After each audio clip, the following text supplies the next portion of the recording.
This week in league, Nathan Brown's favourite movie revealed as The Longest Yard as he adds Barnett to his AFB and Matt Lodge combo. Knights to rebrand as the Newcastle Cowards after extending Ponga and adding Milford. West Tigers symbolically win on Easter Monday as the only organisation to damage more of their supporters than the Catholic Church. Plus, we look ahead to all the action for round 7 of the 2022 NRL season. All that more this week in league.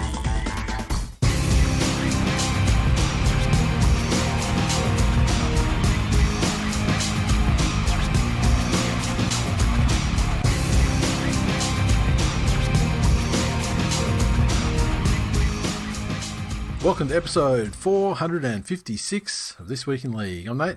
And I'm Jay. And I'm Glenn. How you going, fellas? Fucking great. Ages. Haven't spoken to you in ages. Tell you, How good is it? A win last week. Getting ready to predict another win for my team. How about you, Nate? Yep, same. Glennie? I know exactly what you guys are talking about. Glennie, ride that fucking wave, son. I fucking am. I thought I was. I was joining your club. You're fucking kneeboarding at fucking best. I mean, commit to that shit.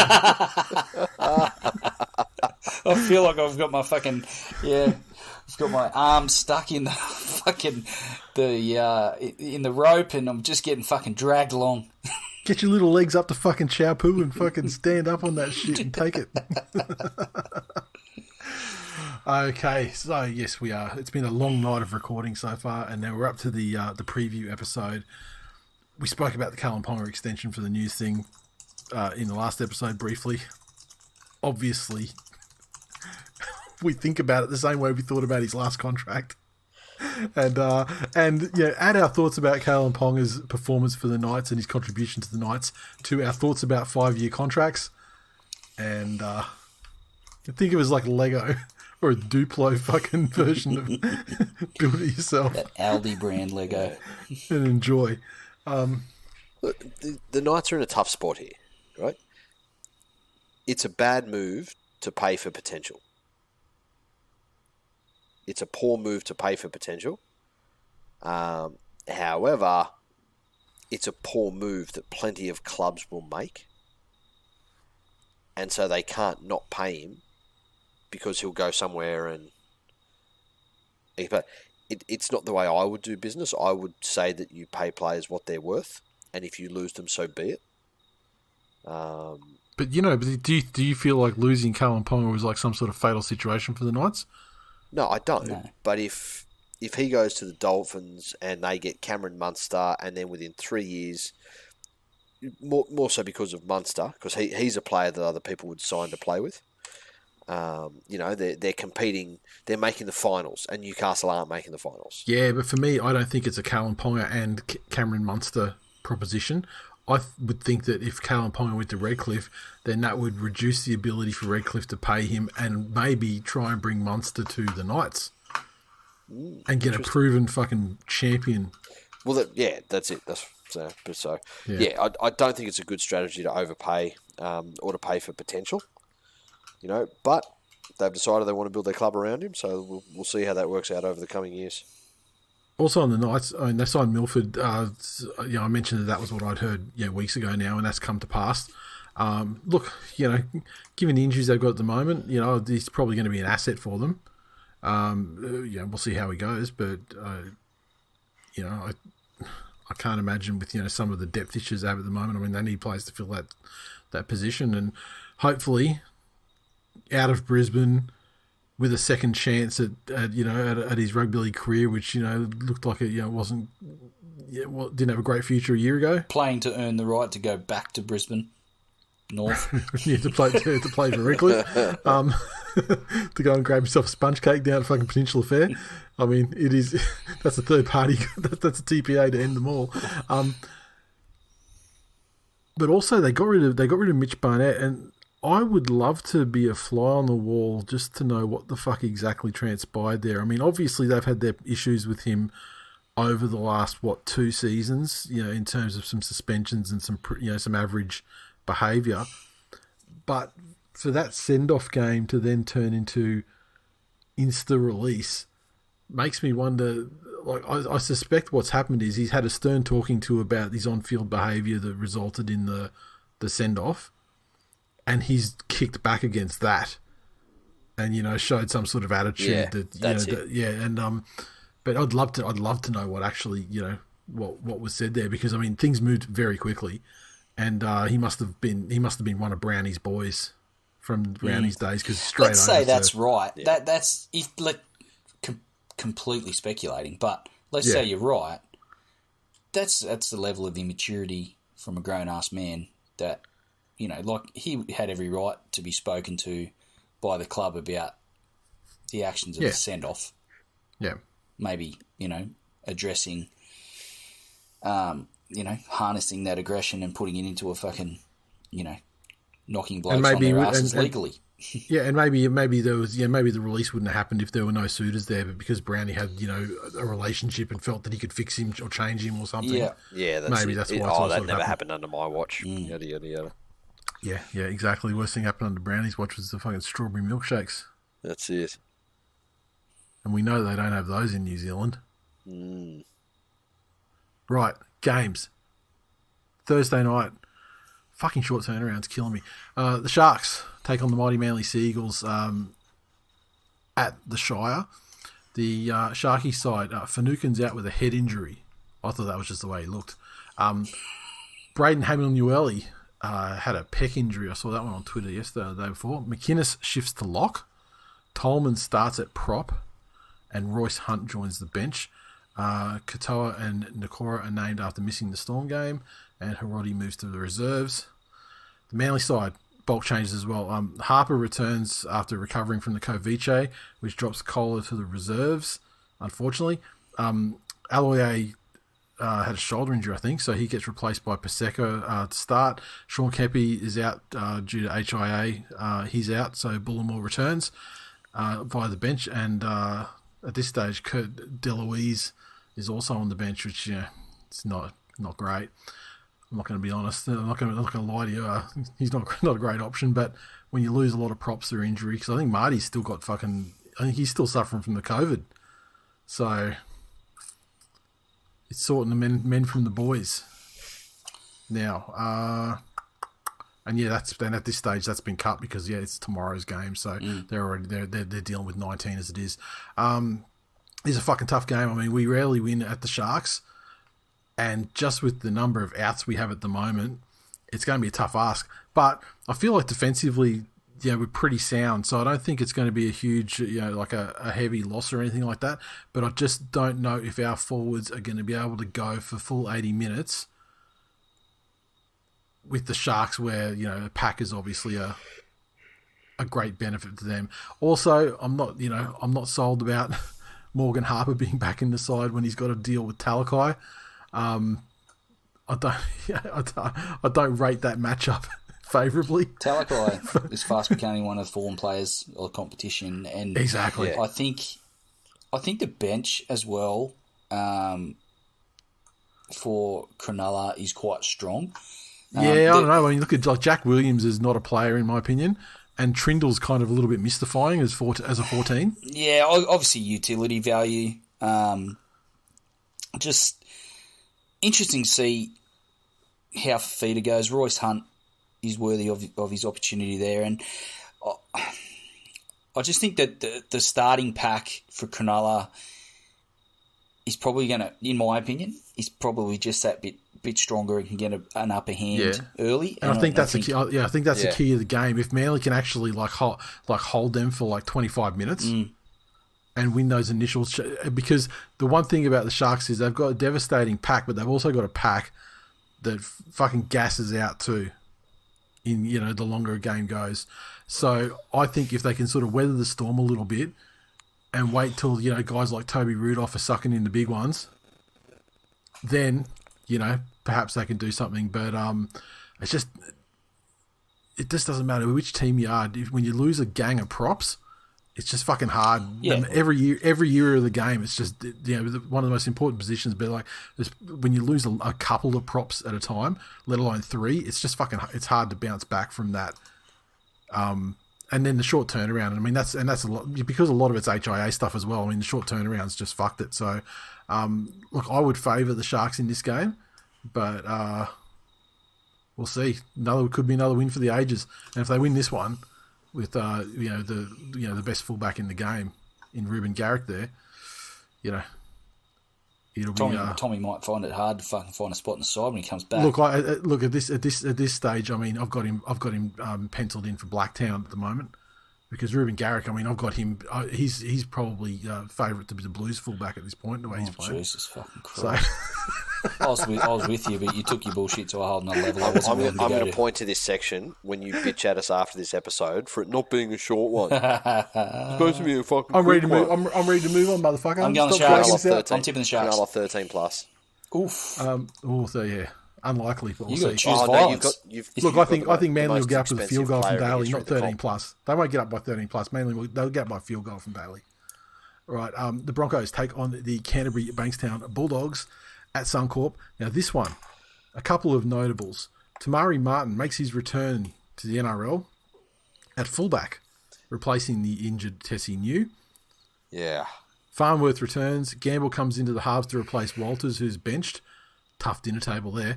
And Hoyter drops to reserves. Ryan James and Jake Turpin are both out, which sees Corey Pake start at 9 and Flegler replace James on the bench. The Bulldogs, bulk fucking changes here. Okay, so injuries and COVID have smashed the Doggies more than the teams they've played all season. Naden, Averillo, Wakeham, and Avasia Manafanai all out of the squad, along with Reece Hoffman, Tui Katoa, and Corey Allen coming off the reserves list. So that brings in Jaden Ockenbaugh, Bailey Biondioto also comes in with Jacob Carraz and Billy Sirikis named as debutants, and then they've got a reserves list with some guys. I think they may have had to get some dispensations to fill out their 25 squad because of the amount of outs they've got. So look, this was one of those games where I thought it was very winnable for the Doggies. I mean, they got them last time round this season already. Now, though, I don't know. It would seem that perhaps the Dogs have spent a lot of money on some high-profile players, which has had a decided impact on the depth of the club. Fuck me. Look, we're in a new era with COVID fucking decimating squads and things like that. So look, I'm not gonna come down too hard on them, but I don't think they're going to be able to get the job done. But the Broncos, I say that, but the Broncos have got some outs, and I don't have a ton of confidence in the way they're travelling either. They seem to be regressing back to where they were last year as well. And but this Tamari Martin thing had to retire suddenly a couple of years back with a brain bleed. Clearly, that has only continued, and he signed with the Broncos. Is that stuff? Is it possible to come back 100% from that sort of thing? I mean, like I know I've had family members and friends and stuff that have had things like aneurysms and stuff removed or fixed, and like they're not supposed to drive anymore, or shit like that. Like can't go on a jet ski and things like that. Like, and so you just wonder. What's going to happen if, you get like a Tavita Pangai Jr. doing Tavita Pangai Jr. things? I just find notably swinging an arm into his fucking head. Yeah.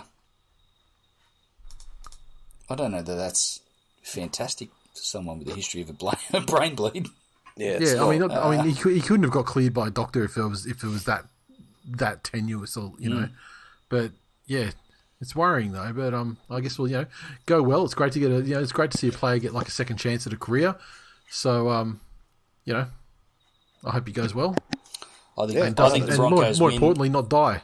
I think the Broncos win purely because Billy Wilder's got dropped. How bad you got to be though to have your dad drop you? Yeah. like is that like how telling? I tried to tell you. Yeah, I mean, you tried to talk him up for a while though when he was in your colours. No. Yes. No. Right, so we're all agreed that the Broncos have got this one. Yep. Yep. Right, okay, so then we move on to Saturday's first game with the North Queensland Cowboys taking the Titans on up there at the Abattoir in Townsville. Nyami returns on the bench with Lemuelu dropping out. Ben Hampton is also missing from last week's side. Tabuai-Fidow appears in the extended reserves, so apparently he has an outside chance of returning from injury. The Titans side, no changes, but they've added Jaden Campbell there in 24, so I guess he's inching his way back to fitness to make his return. This is a great barometer game for both of these teams. The Titans scoring points, but, disappointing defence. The Cowboys punching above their weight and being in games, if not winning them. I think the Cowboys at home probably tilts things in their favour. Quite similar size, reflecting in the odds as well. Cowboys slight favourites at $1.85 to the Titans $1.95. I think, you look at the big guns in the forward pack, can't go past Taumalolo for the Cowboys. And I think he's probably shown that he's willing to step up and be that guy. For his team, far more than David Fafita is for the Titans. So I think Cowboys get it done on the back of Taumalolo again. Yeah, I think the Titans have too much attacking spark, and the Cowboys are far less of a defensive powerhouse than Manly.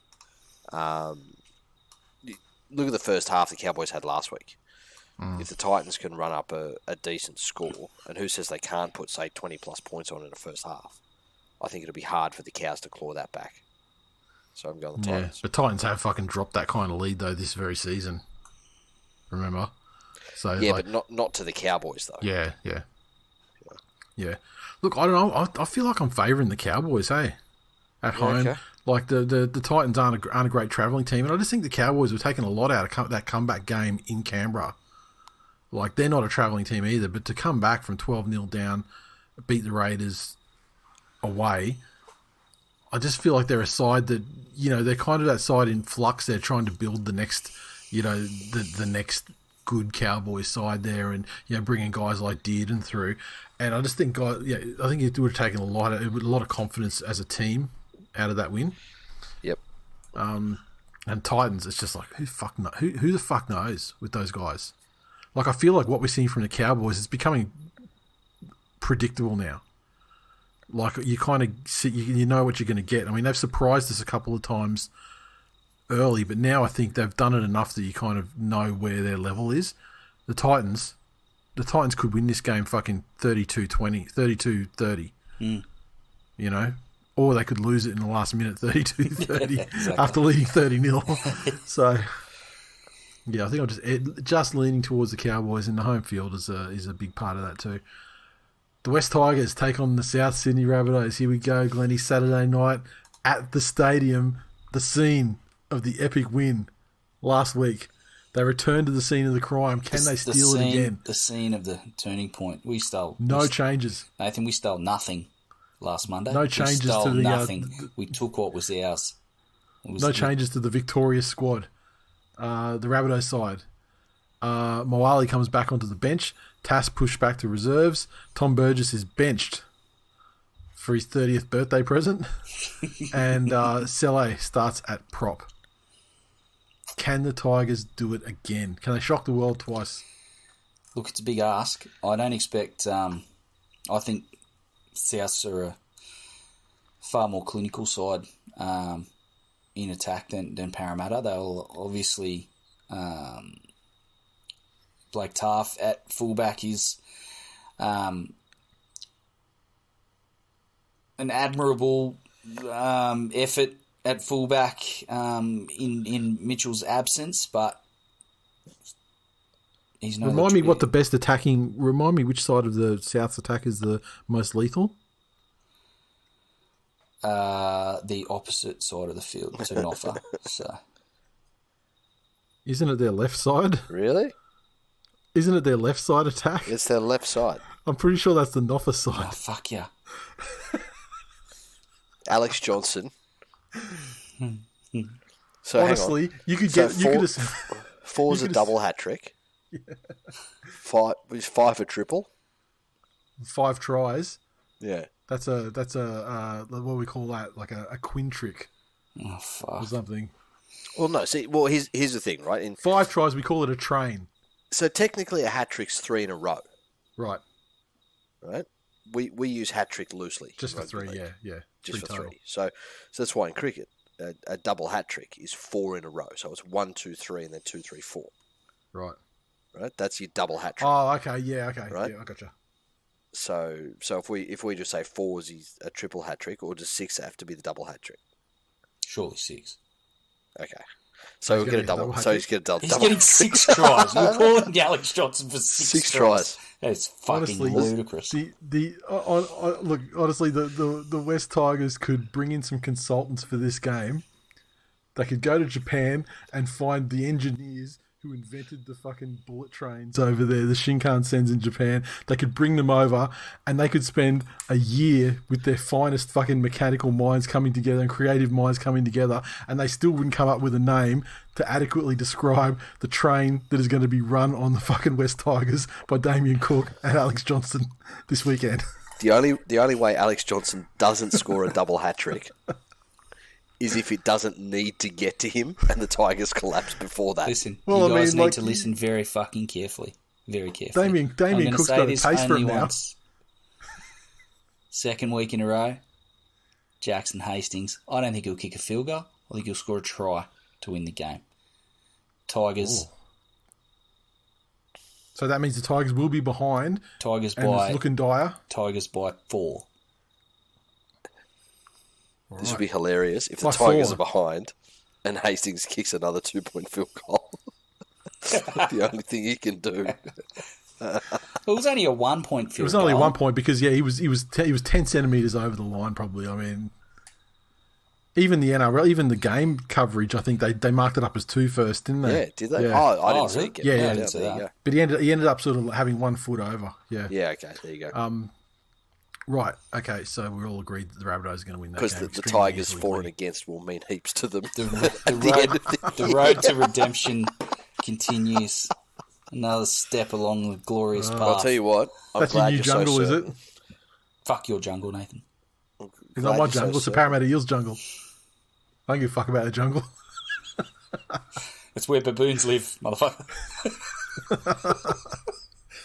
Speaking of the Eels... They take on the Knights Sunday afternoon in Newcastle. Buoyed adjacent by the signing, the extension of Kalen Ponga, as we discussed earlier. Correct. Also buoyed by the return of Clune as well after the knee injury forced his withdrawal of the last game. So Crossland pushes back to the bench, and Sasagi out of the 17. Heimel Hunt is in the 21 as he inches his way back into the starting side. The Eels, Junior Paulo returns at prop after suspension, ruled him out of. They lost that. Yeah, that may have been the difference right there. Actually, now you think about it, Kafusi is benched. Para could have done with an extra 300 running meters for sure. I think they had you covered for running meters and shit anyway.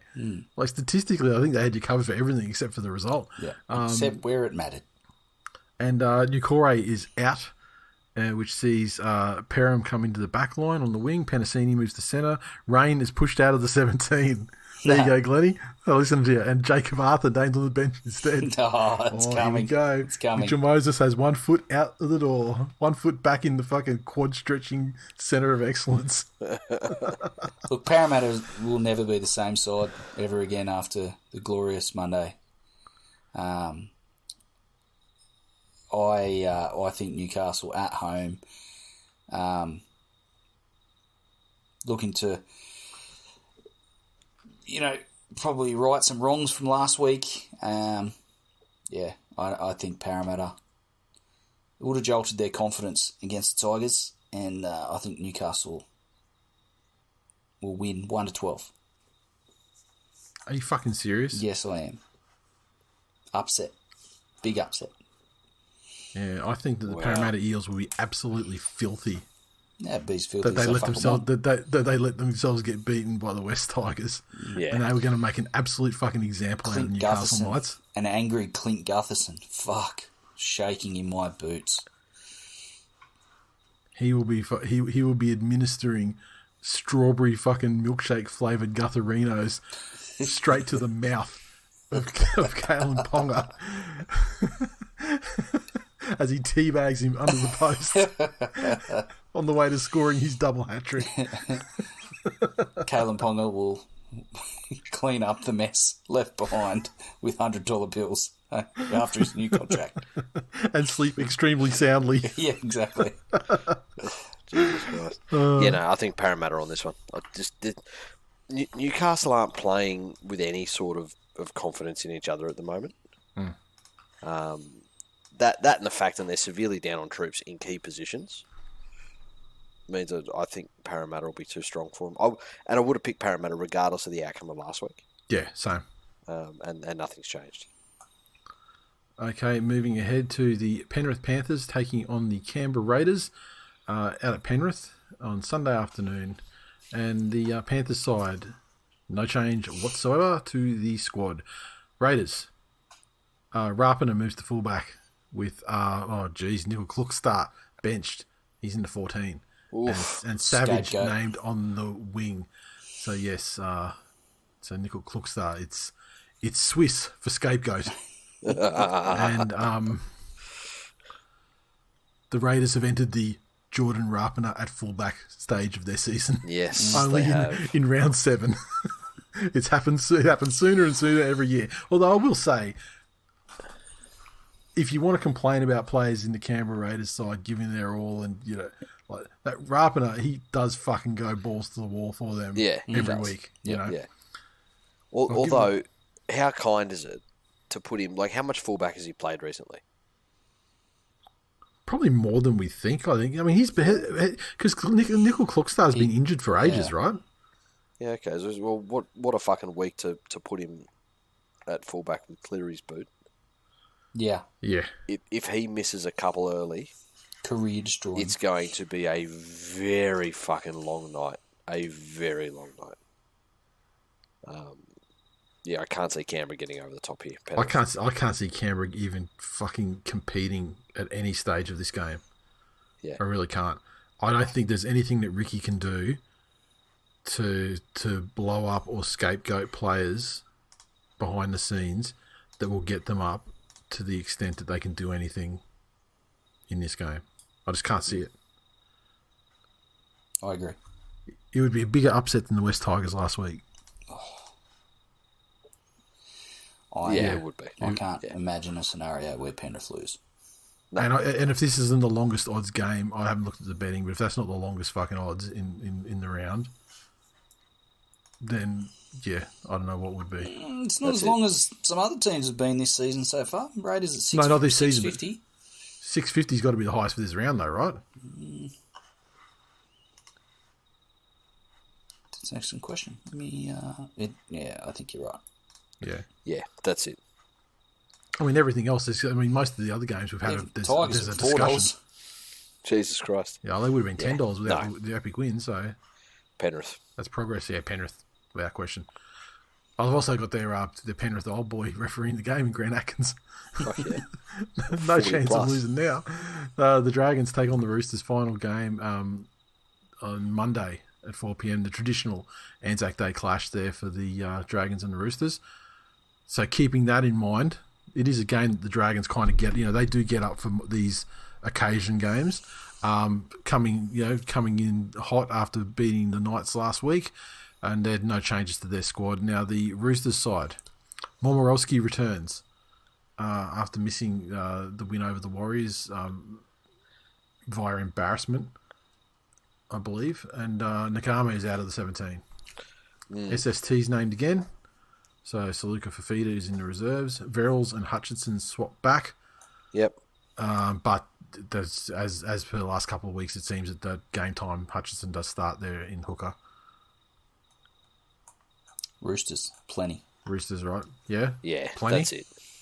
Plenty. 13 plus. Yep, that's the way it goes. The Roosters don't have they don't have the consistency this year, hey? I mean, they can turn It's into the fucking very Dragons. average. Yeah, but I mean, like, look at the Broncos game. They almost fucking lost that too. I mean, the Roosters they're up and down. They are. They were more consistent last year with all their players out. than what they are this year. Yeah, they really were. Squad. It's bizarre. Yeah, look, I still favour the. Obviously, I'm picking Roosters. I don't think that Dragons team has two solid performances in a row in them. Yeah. Only because I haven't seen anything that gives me the confidence to say that yet. Roosters.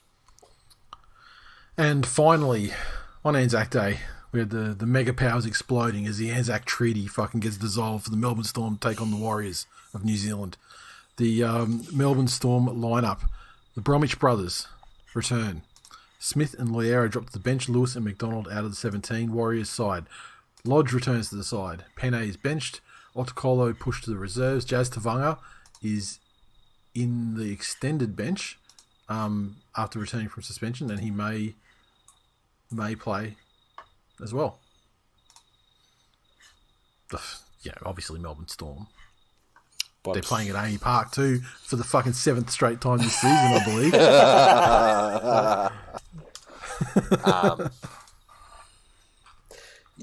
Look, the Warriors are going to do about as much in this one as the actual New Zealanders did in any World War. Oh, God, that's harsh. So, well, like I said, after these, it just should be renamed, ACT Day. I'm going to pencil that down as the potential title. Just need to confirm that the RSL won't fucking cancel us.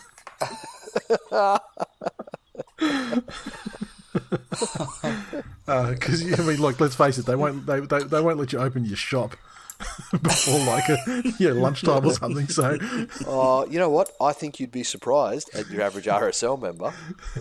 Is that the country that sings their proper anthem about God and saving New Zealand, and then right after that they do it in that kiddie language that no one can understand? Say what you like about them. Shout out to our. What I want you to work on. What I want you to work on is an elderly Melburnian accent. Put those two together. Chef's kiss.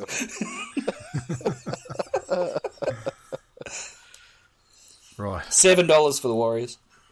Oh, longest. So they are the longest odds of the round. And there we go. Okay.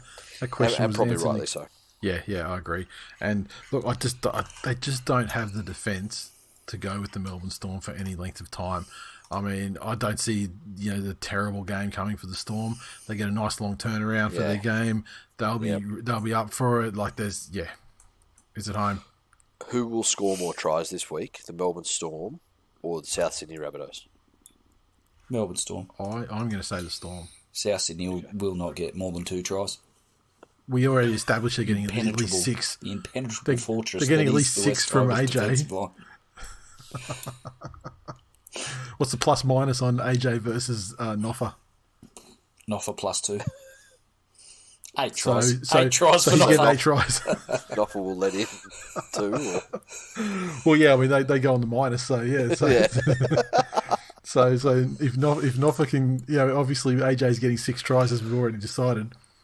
So Noffa's already minus 6. Octo Noffa. And if anyone else from the Rapids scores out wide, it's just going to compound his fucking damage. Can I ask a question? No. In all the talk of coaches being sacked, why is Nathan Brown never in the equation? Media darling. It's not media. I mean, this is his first year up with these guys, isn't it? And I mean, But if you look at what those guys were doing last year, they had some fucking moments that you could take away and go, rightio, you can build on that. With all of the adversity they'd faced, that's the reason. I think you just hit it though. They played away from their families. They were more heavily affected by COVID than any other team in the competition. By all rights, they could have said, no Volandis, fuck you. We're going home to actually be with our families for 2 years. Yeah, but I think you've just landed on the thing. That's like permanent diplomatic immunity until they start playing out of Mount Smart. Yeah. Because of that reason, like the fact that they're even they haven't looked like coming last. Like they get enough wins, in the season and enough for you to go, wow, they've actually had some good wins this season despite all the whatever. And so they're in that bracket of the. As a fan, it would be frustrating to go. backwards. And I think this year they have regressed. Fuck, do you want to say more than any other team? No, fuck no. Hell no. Newcastle Who's regressed harder? Newcastle Knights got in the finals, and now they're looking like they're going to be around the bottom. Yeah, okay, true. But the Newcastle Knights have had 3 rounds of fucking solid performances before they fell apart in 4 and 5. Yeah. Yeah, but the Warriors had some. They've had their share of wins this season as well. I mean, yeah, and we're not saying their share of wins. A field goal shootout with the Cowboys, who were still shit at that stage. Yes, it's a win, but is always that an evenly matched battle? Sometimes games won by field goals are the greatest games of all. And look, the Warriors are on the fringe of the 8, ahead of teams like Titans, Knights, Raiders, who you all would have expected to be ahead of fair them. Point. And fair point. some people would even say that they would have expected the West Tigers. Look, I just want to see Sean Johnson do better. That's all. Yeah. That's all I want to see is Sean Johnson fucking go deep into the fucking postseason. And just not relating to this particular game, because I think we're all agreed that Melbourne Storm win very comfortably. We did fail to mention that Jackson Hastings' heroics on Monday put the Bulldogs into last place where they belong. Delightful. So, just a delightful end to the Easter weekend, and yeah, so Bulldogs fans, just remember, every year you come out and fucking, you're gonna do this, you're gonna do that, but you don't. But you don't. Sound like a fucking Fatboy Slim song. Yeah. You say you're doing this, you say you're doing that, but you ain't doing shit. Because Trent is where it's at. Oh, yeah. Fuck, that was still better than Hilltop Hoods. Oh, yeah, exactly. Thank God. Better than every Aussie hip hop. Except for Shane Skills. You remember Shane Skills? Represent cut. Oh man, who was that guy, like the beatboxer guy that sang the song about sad children? Joel Turner. Oh, whatever happened to him? How did you rattle his name off so quickly without him thinking? I did a website for him when he was like on Idol or whatever, that era, that period. Yeah. Fucking hell. I had something come up the other day. I was scrolling through. I should have got him to do a ringtone for me, or beatbox a fucking under the TWiL fucking theme music. There was like a 20-year anniversary since not many, if any. 20 years. Wow. I don't know, like some sort of massive anniversary. Yeah, that right. made me feel very fucking old. Yeah. And like that video clip with the shaky camera work. Yeah. They were giving it the big fucking Matumbo finger wave. Oh, classic. Oh. Now trafficking meth. Yep. And now he's getting many. He's getting many years.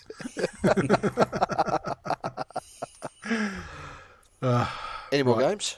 That's it. That is it for the games. So that, as far as I'm concerned, is full time at 4:56. Fuck yes. Thanks for listening, everyone. thisweekinleague.com/links to get your fix of all the social communities and the link to our Patreon.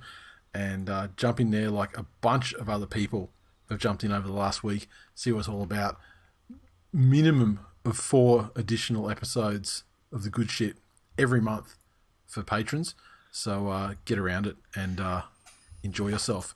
And we will be backing up this week with another special commentary, with Glenn being so fucking certain that the West Tigers are going to win again. You're an evil cunt of a thing. So we will be live commentating. Well, not live for you cunts, live for us. Yeah. But we will sync it. We'll enable you to sync it up to your KO, though.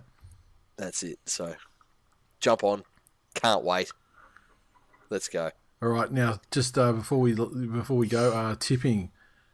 We've got 2 people on top, JBB and Doohig, followed by Alpha Ben RL, Kiwi Villa, which is a new name, Drewy's Drop Kicks, Mitch Rich, Timmy Comedian, that Timmy, Christy, Willie Smash, and Cooked Tip. 1 point from 1st to 10th. So, and I've had massive jumps after 2 excellent weeks of tipping. almost cracking the top 100 now, so watch out, you cunts. Are you in there this year, Glennie? No, I'm boycotting tipping altogether. Right. That's it, boys. Done. Well done. Fantastic. Done. And this time I can say I won't be talking to you in 5 minutes. We'll talk to you over the weekend, I guess, when we're watching the Tigers shock the world again. Happy to be shocked. All right, see you fellas. Okay. Later. See ya.